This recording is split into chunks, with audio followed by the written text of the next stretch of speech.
m'appelle Abdoulaye Sy. Je suis chargé de la médiation culturelle ici et de la communication. Je suis aussi un camarade de votre... C'est une enseignante en bout, bibliothécaire. Bibliothécaire, de votre bibliothécaire à Adapoli. Ok? Donc, oui. Vous lui direz qu'on a vu monsieur ici. Il y en a parmi vous qui sont déjà venus dans ce musée? Ou bien qui ont déjà visité le musée? Oui. Quel est le musée que tu as déjà visité?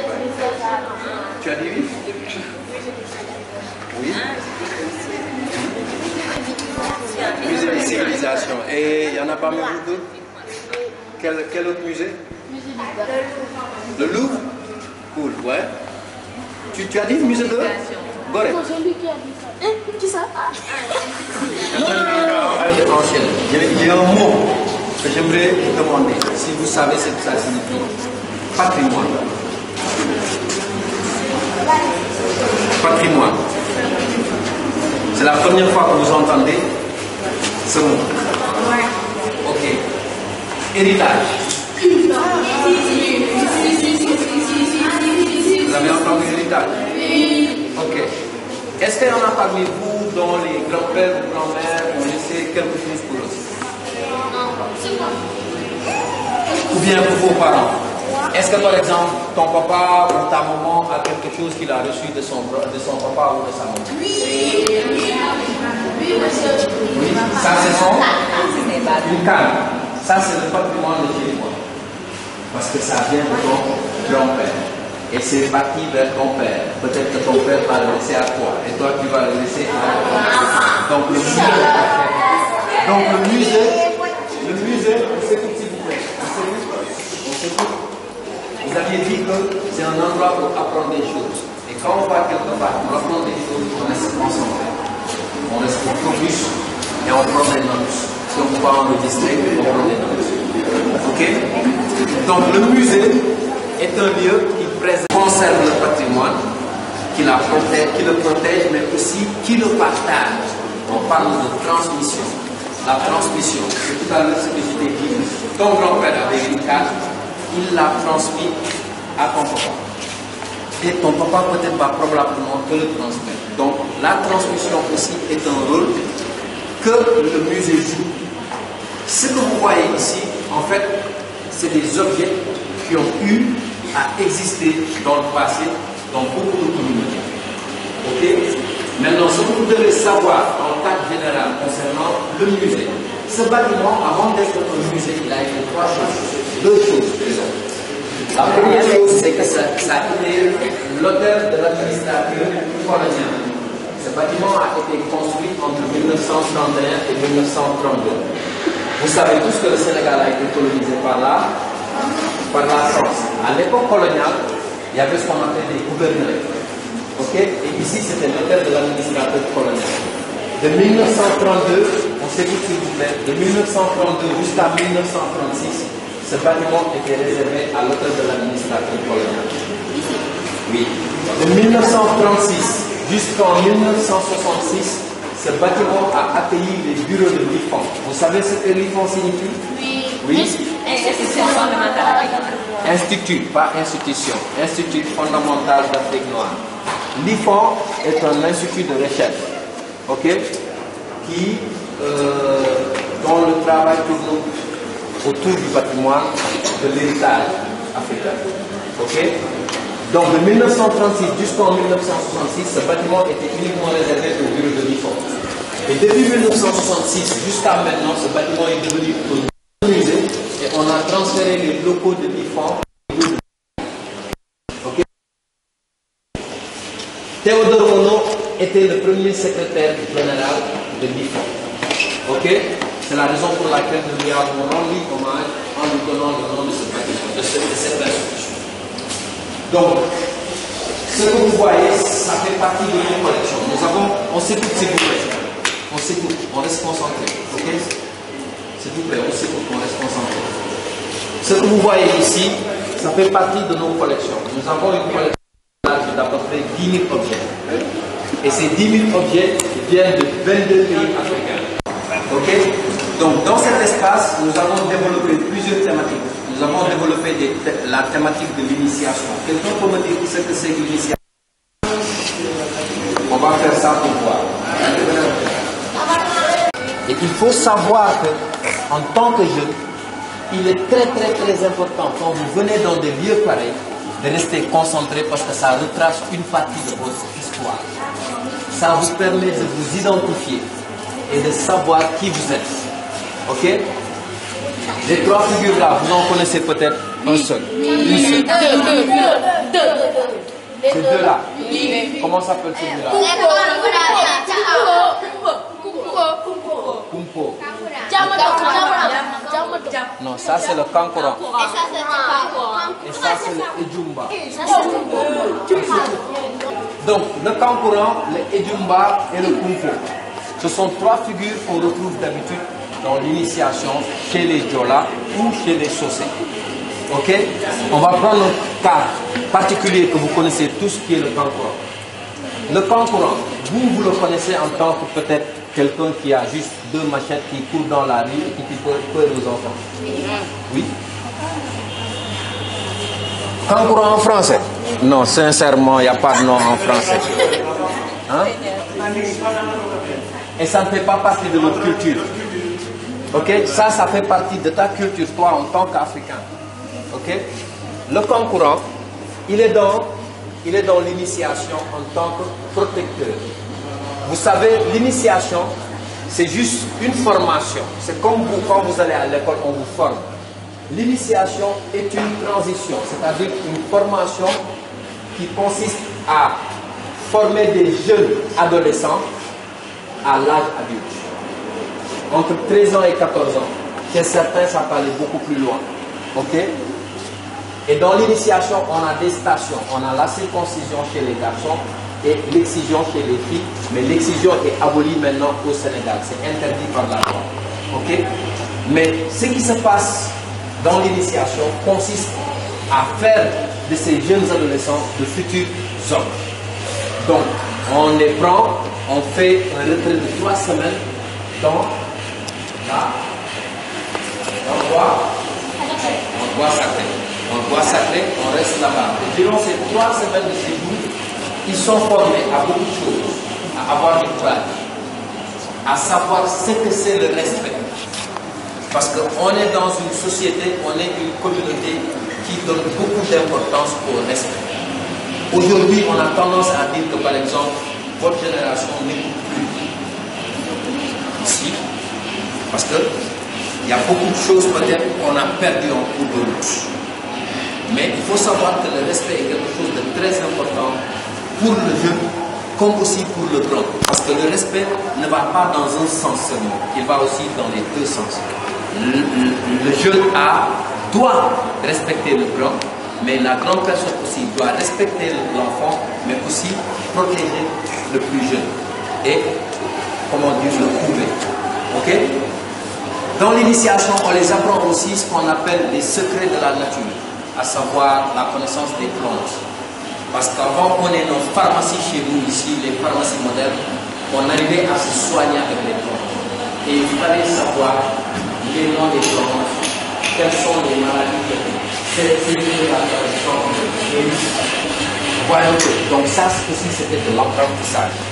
On les apprenait à savoir ce que c'est que la responsabilité d'homme.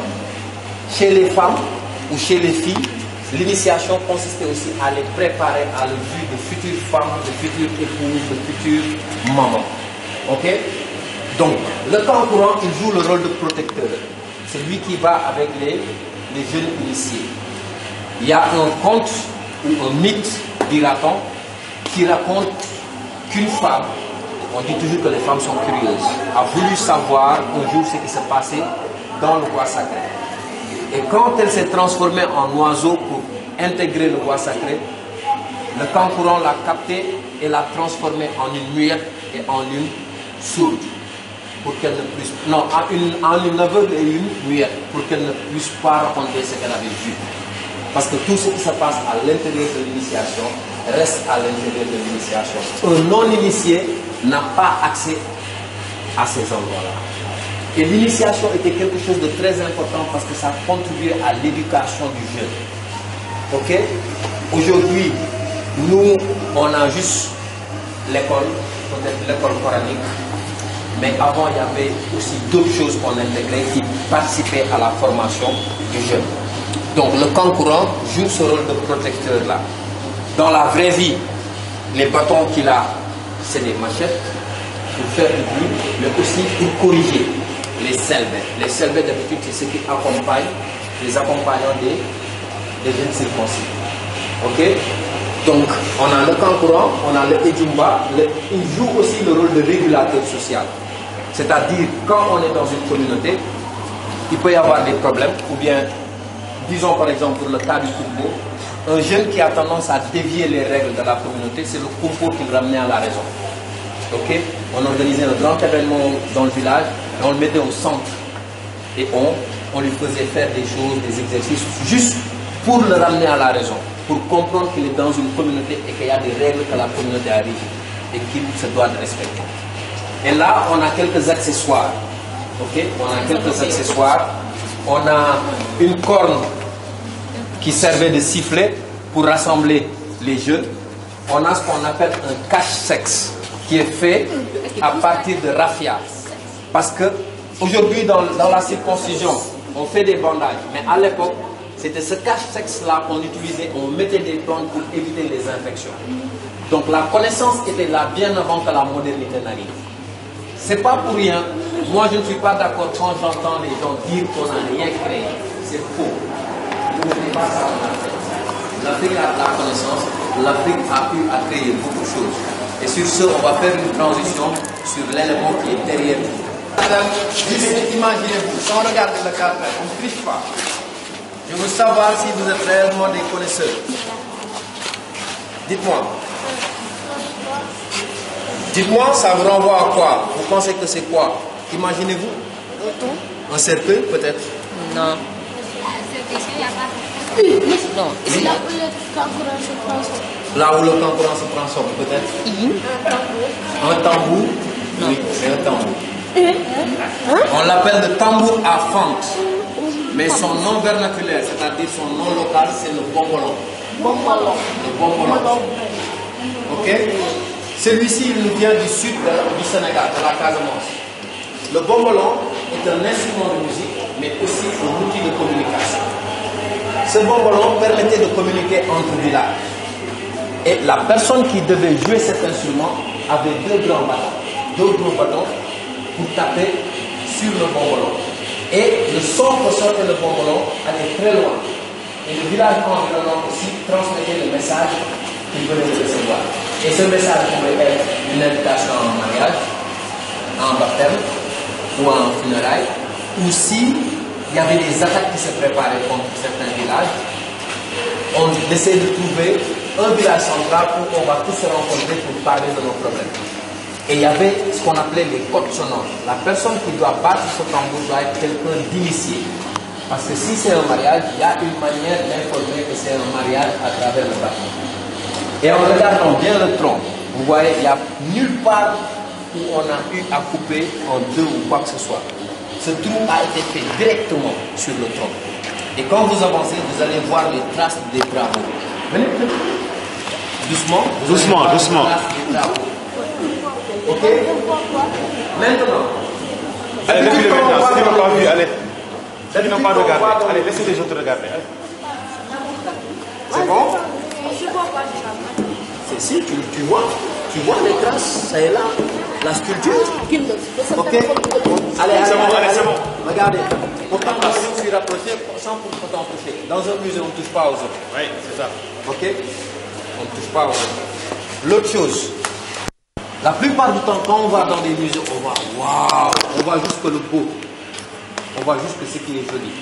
Mais on ne s'imagine pas le savoir-faire derrière. Et le savoir-faire est quelque chose de très important. Aujourd'hui, il y a beaucoup de choses qui sont dans la modernité qui ont été inspirées du savoir-faire des anciens. Ok? Le bombolon est un instrument de musique, je vous ai dit, mais aussi un outil de communication. Aujourd'hui, on a un nom, smart. Et pourtant, avant que ça n'arrive, on communiquait bien entre nous. Hein.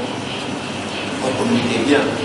En même temps aussi, on avait ce qu'on appelait les rencontres sur la parade. C'était des moyens aussi d'échanger d'avoir de l'interaction. Ok? Donc, le bonbon, en le regardant, ça vous montre à quel point aussi nos ancêtres avaient de l'imagination et de l'inspiration. Ok? Le balafon. Vous connaissez le balafon? Le balafon, en quelque sorte, c'est le piano, c'est l'ancêtre du piano, on peut dire. Ok? Donc, on voit bel et bien qu'il y a beaucoup de choses sur lesquelles ils se sont inspirés de nous pour pouvoir les réaliser avec la modernité. Ok? Derrière vous, vous avez une statuette qu'on appelle la statuette Nimba. Nimba qui vient plus de la Guinée. On peut dire les deux Guinées, Guinée-Conakry et Guinée-Bissau. Ok? En regardant bien, on voit que les seins de la statuette sont retombés. Cette statuette, on l'appelle la statuette de la fécondité et de la fertilité, de l'abondance. Les seins qui sont tombés renvoient au fait que la femme a donné naissance beaucoup de fois. Parce qu'une maman qui a allaité, effectivement, perd la teneur de ses seins, les seins tombent. Le nez renvoie à la virilité de l'homme. Ok? Les cheveux, la manière dont on a fait les cheveux renvoie au sillon des champs. Tout était collé. Et les clous de lèvres renvoient à la clarté de la femme. Parce que nous sommes une société matriarcale. Matriarcale, ça veut dire une société dirigée par les mamans. Nos mamans ont toujours eu un certain pouvoir dans nos sociétés, dans nos communautés. Ok? Derrière vous, vous avez 3 tambours spécifiques qui nous ont été donnés par tous les Et le grand tambour qui est au milieu, a été témoin du premier ou bien de la première fête de l'indépendance du Sénégal en 1960. On ne touche pas, s'il vous plaît. On ne touche pas. Ok? Le sabar, vous le connaissez. Oui. Mais le sabar, vous le connaissez uniquement comme instrument de musique. Mais est-ce que vous savez aussi que... Non, ça ne soit pas... S'il vous plaît, ok? Regardez, on a des choses très anciens ici, qui sont préservés ici depuis 1940. Okay? Donc, au moins faux mouvement, on peut détruire des choses. Ok? Donc, il faut être très délicat. Très délicat. Ok? Le sabar. Vous savez juste du sabar que c'est un instrument de musique. Mais est-ce que vous savez aussi que le sabar joue un rôle de thérapie? La thérapie, vous savez ce que ça veut dire? Une thérapie, c'est un processus de guérison. Ok? Quand on est malade, on nous dit de prendre par exemple nos médicaments. Ça, c'est la thérapie pour nous. C'est de continuer à prendre nos médicaments pour nous guérir. Mais pour le sabar, le rôle de la thérapie qu'il joue, c'est par rapport à ce qu'on appelle le ndeup. Vous connaissez le ndeup? Quelle est la communauté qui fait le ndeup? Les Sérères et les Lébou. Pourquoi le ndeup? C'est pourquoi? Dites-moi. Soigner, atteindre par la mystique, par les mauvais esprits. Ok? Et le sabar, quand la cantatrice est accompagnée par les bouts du sabar, la personne atteint en enfance. Ça permet à la cantatrice de communiquer avec ses mauvais esprits, de demander aux mauvais esprits de sortir du corps de la personne. Donc la thérapie aussi, elle se joue ici. Et Doumbia Rose aussi a été le premier à exploiter le sabbat partout à travers le monde. On verra des écoles de sabbat au Japon, on verra des écoles de sabbat aux États-Unis, mais il est l'initiateur de ça. Ok? On va continuer. On va de l'autre côté. Oui? Ok? Particulièrement chez les tout couleurs. Ok? Il est fait en bois et on voit, oui, si vous voulez. Il est fait en bois et on voit du cuir. Le cuir, on s'écoute. Le cuir pouvait servir de décoration, mais pouvait servir aussi de protection parce que quand le bois se prend, c'était une manière pour eux de protéger le mortier. Ok? Et à l'intérieur, on y met des graines pour piler. Mais au-delà de cet aspect d'utilisation en tant qu'ustensile de cuisine, il est utilisé aussi lors de certaines cérémonies comme le mariage. Quand on s'apprête, quand on prépare la nouvelle mariée, la nuit, quand elle s'apprête à aller rejoindre la maison conjugale, la maison de son mari, on lui demande de s'asseoir au-dessus et on l'a préparée. On l'a préparée en lui donnant des conseils, on l'a préparée en lui versant certaines choses, soit du maïs, soit du mil, soit du riz, parce que cet objet aussi est un objet d'abondance. Est un objet d'abondance. En s'asseyant sur le mortier, on priait les esprits de faire venir de l'abondance dans la maison ou bien dans le foyer de la nouvelle mariée. Ok? Donc, au-delà de l'aspect culinaire, on l'utilisait aussi dans certains aspects. Et le cuir qu'on a là, c'est de la peau de bête, de chèvre. Ok? Et c'est comme j'ai dit, ça pouvait servir soit de décoration, soit de protection. Ok? C'est bon? Question? Oui? Le pilon? Non, celui-ci, il n'est pas avec le pilon, parce qu'on ne cherchait pas à représenter l'objet en tant qu'ustensile, mais on cherchait à représenter l'objet en tant qu'objet de cérémonie ou de rituel. Ok? Celui-ci, il vient du Sénégal. D'autres questions?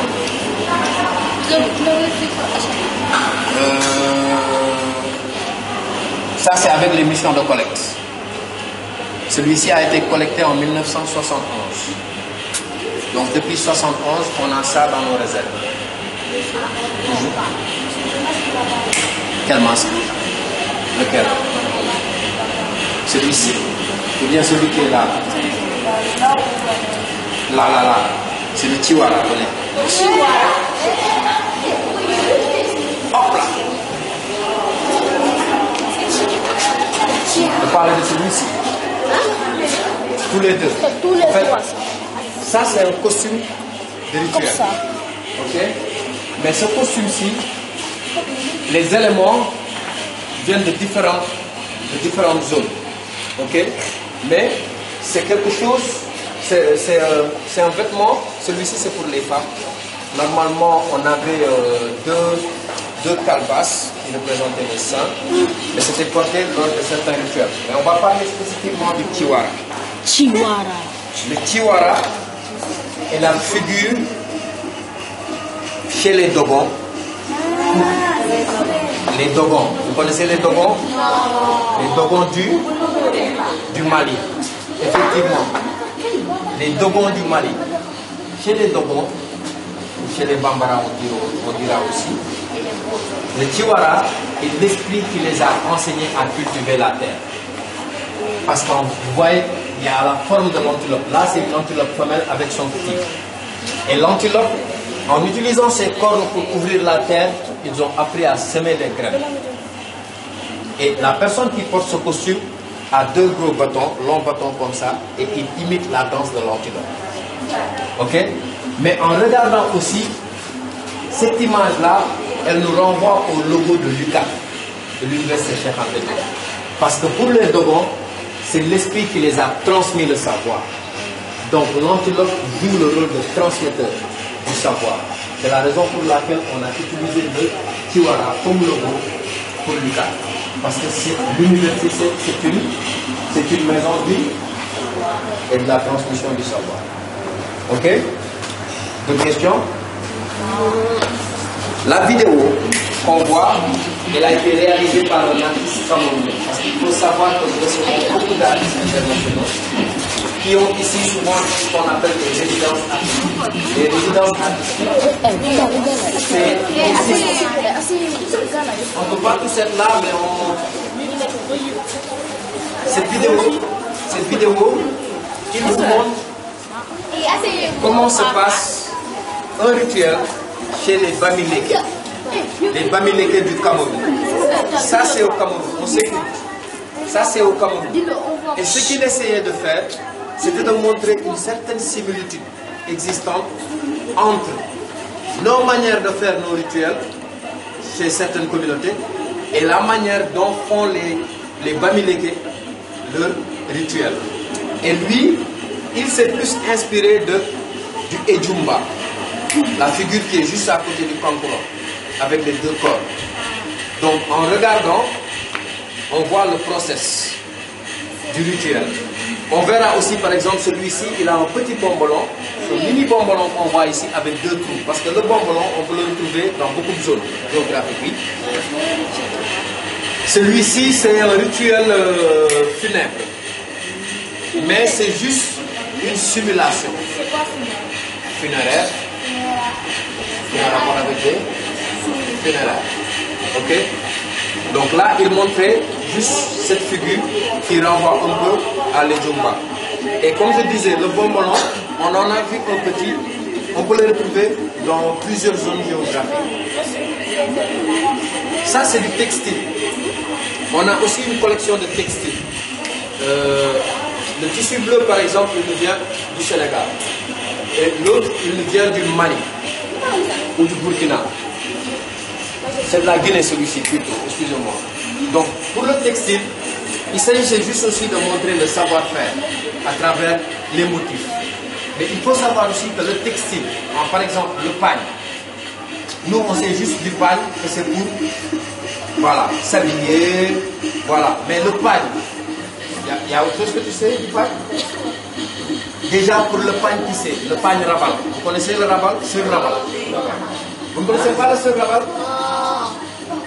Vous n'avez pas de petits frères qui sont bébés ou petites soeurs actuellement à la maison? On les met au dos avec quoi? Pas mbotou, mais il y a un autre qu'on met en haut. Dans le mariage aussi, dans les funérailles aussi. C'est noir et blanc. Ça peut être beaucoup de couleurs. Et ça dépend des communautés. On les retrouve chez les Peuls, chez les Sossets, chez les Sérères, chez les Diagos, chez les Mankaï. Les Djola, je ne sais pas trop. Les Bambara, je ne sais pas trop. Mais juste, sachez que les pagnes, le pagne tissé a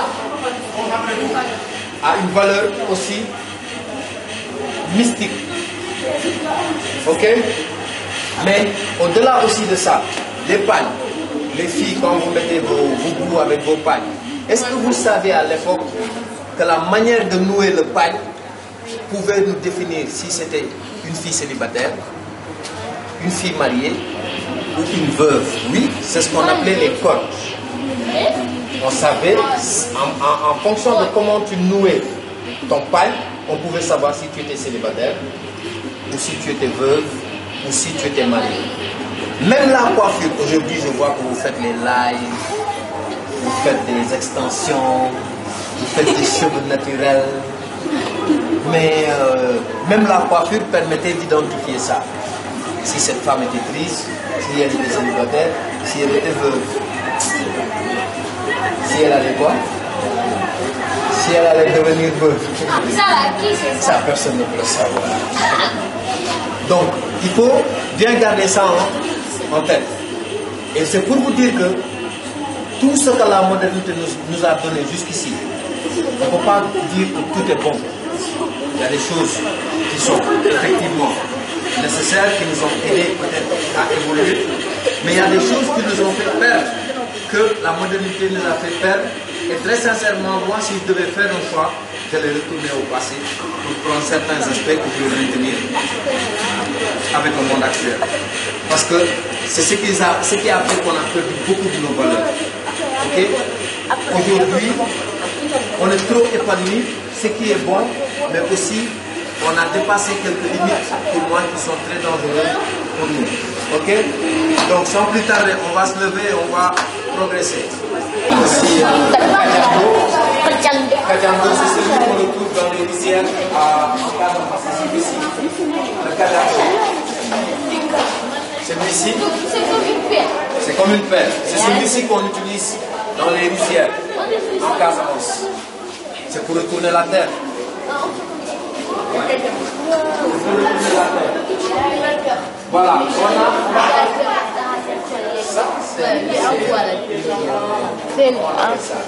d'abord, il est. Ok? On va parler du talent. Il est en bois, mais maintenant. Ça, c'est quoi? Ça, Ça, en fait, c'est un arsenal, on peut dire un peu mystique. Ok? Ça, on a une bouteille à eau magique. Ça, c'est un écuyer pour traire les vaches. On attrape la manche et on met ça en dessous des seins de la vache pour extraire le lait. Ok? Non, là, il n'y a rien. Là, on a le pilon et le mortier, c'était pour mélanger, mixer, soit c'est les graines, soit c'est les feuilles pour concocter, soit c'est l'eau magique, soit c'est des potions magiques et tout ça. Ça, c'est le panier. Ça raconte aussi des histoires, une histoire. Ça pouvait être des guerres claniques, mais ça pouvait être aussi l'arrivée des colons pour conquérir les terres dahoméniennes, c'est-à-dire l'actuel Bénin. À l'époque, on avait le roi Béanzin. Je vous ai dit de faire tout ça. On touche rien du tout.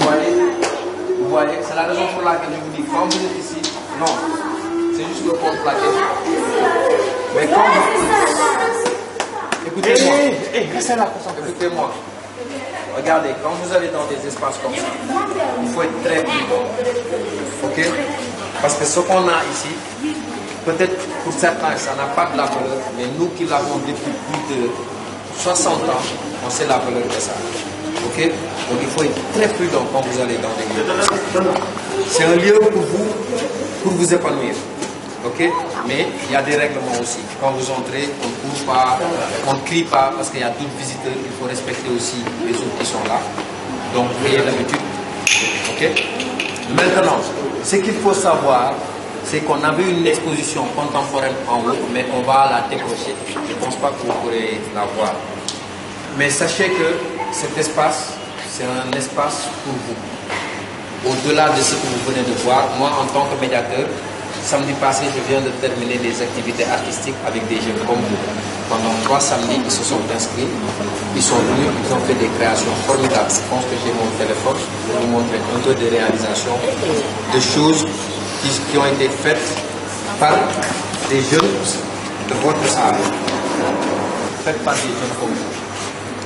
Ok, c'était des ateliers de création, vous voyez, et c'était fait à partir de matériaux recyclables. On a aussi, en fait, l'objectif de ces ateliers, c'était de vous faire comprendre le processus artistique. Comment l'artiste procède pour réaliser une œuvre. Et des lieux comme ça vous permettent aussi de susciter votre imagination, okay? De développer votre créativité. Souvent, on a l'habitude de négliger le dessin à l'école. Mais le dessin est une chose à ne pas négliger. Peut-être c'est une matière qui n'a pas beaucoup de coefficients, c'est ça qu'on dit. Mais rien que l'aspect de le faire, ça développe des choses cognitives chez vous. Ok? Donc peut-être que parmi vous, il y a des potentiels artistes de demain. Ou bien vous tous, vous voulez vous asseoir derrière des bureaux, voir des stylos. Oui. Vivre une vie monotone. C'est bon, allez, excusez-moi. Donc, ma partie s'arrête ici. Je vous laisse visiter le reste. Je vous en prie, madame la directrice. Merci beaucoup. Et bonne fin de visite. Au revoir.